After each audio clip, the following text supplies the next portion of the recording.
Curious George by H.A. Rey.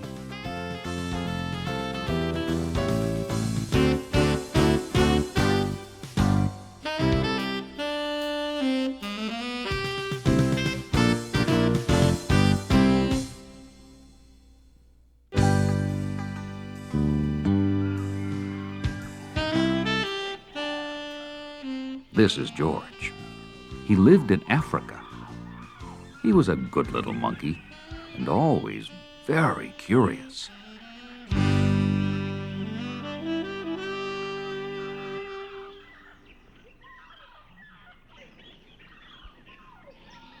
One day, George saw a man. He had on a large yellow straw hat. The man saw George, too. What a nice little monkey, he thought. I would like to take him home with me. He put his hat on the ground, and, of course, George was curious.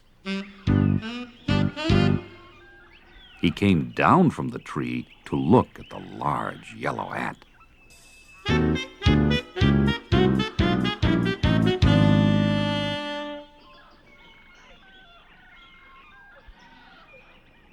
The hat had been on the man's head. George thought it would be nice to have it on his own head. He picked it up and put it on.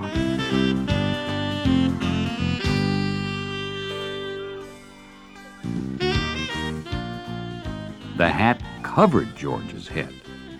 He couldn't see. The man picked him up quickly and popped him into a bag.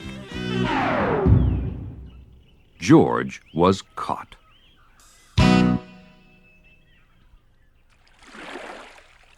The man with the big yellow hat put George into a little boat, and a sailor rowed them both across the water to a big ship.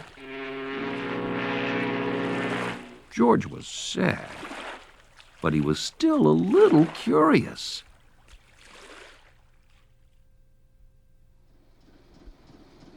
On the big ship, things began to happen. The man took off the bag. George sat on a little stool, and the man said, "George, I am going to take you to a big zoo in a big city. You will like it there. Now, run along and play, but don't get into trouble." George promised to be good, but it is easy for little monkeys to forget.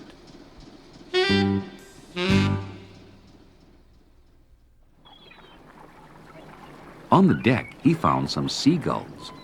He wondered how they could fly. He was very curious. Finally, he had to try. It looked easy, but... Oh, what happened? First this, and then this.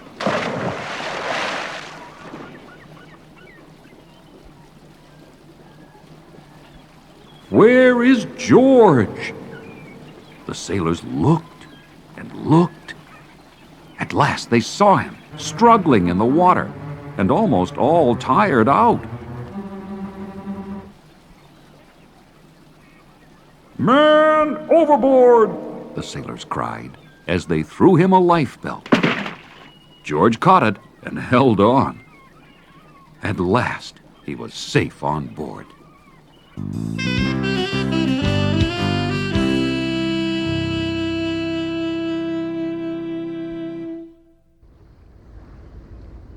After that, George was more careful to be a good monkey, until, at last, the long trip was over.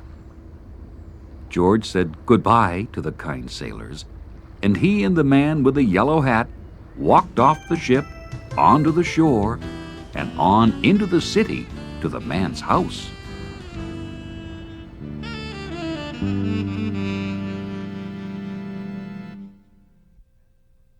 After a good meal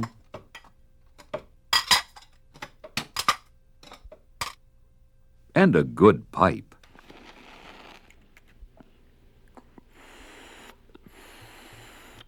George felt very tired.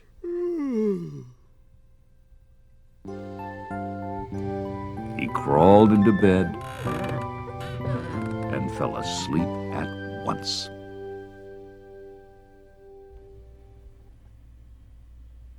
The next morning, the man telephoned the zoo. George watched him. He was fascinated. Then the man went away. George was curious. He wanted to telephone too. 1, 2, 3, 4, 5, 6, 7. What fun! Ding-a-ling-a-ling. George had telephoned the fire station. The firemen rushed to the telephone. "Hello, hello," they said. But there was no answer. Then they looked for the signal on the big map that showed where the telephone call had come from. They didn't know it was George. They thought it was a real fire.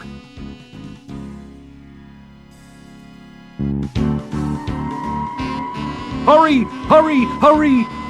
The firemen jumped onto the fire engines and onto the hook and ladders. "Ding dong, ding dong! Everyone out of the way! Hurry, hurry, hurry!"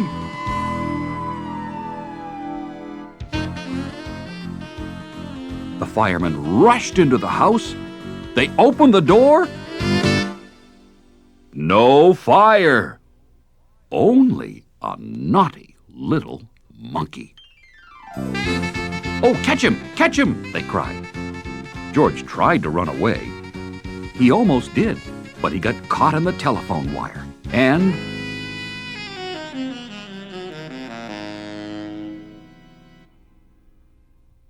a thin fireman caught one arm, and a fat fireman caught the other.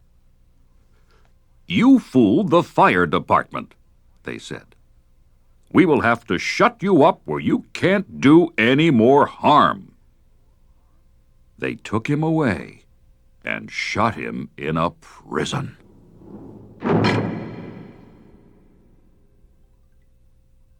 George wanted to get out. He climbed up to the window to try the bars. Just then the watchman came in. He got on the wooden bed to catch George.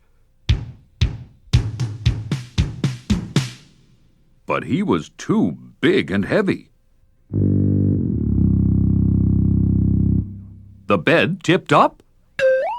The watchman fell over. And quick as lightning, George ran out through the open door.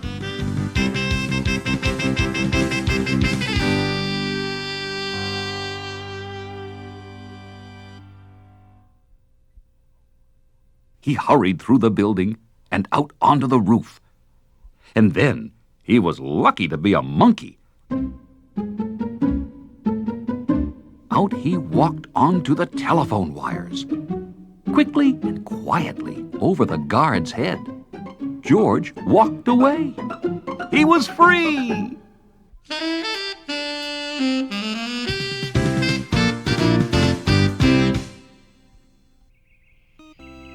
Down in the street, outside the prison wall, stood a balloon man. A little girl bought a balloon for her brother. George watched. He was curious again. He felt he must have a bright red balloon. He reached over and tried to help himself, but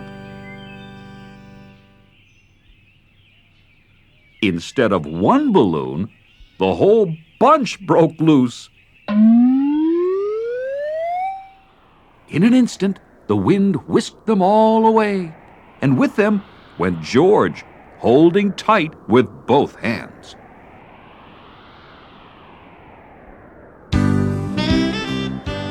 Up, up he sailed, higher and higher.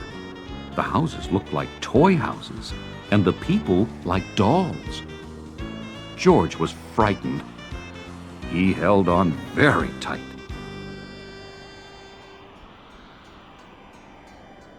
At first, the wind blew in great gusts. Then it quieted. Finally, it stopped blowing altogether. George was very tired.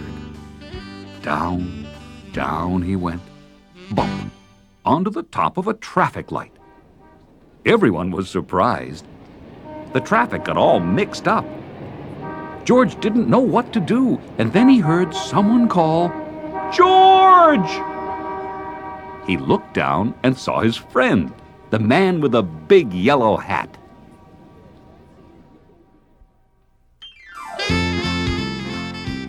George was very happy. The man was happy too. George slid down the post, and the man with the big yellow hat put him under his arm. Then he paid the balloon man for all the balloons. And then George and the man climbed into the car, and at last, away they went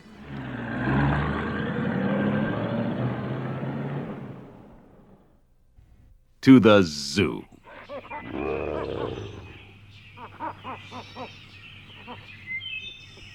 What a nice place for George to live.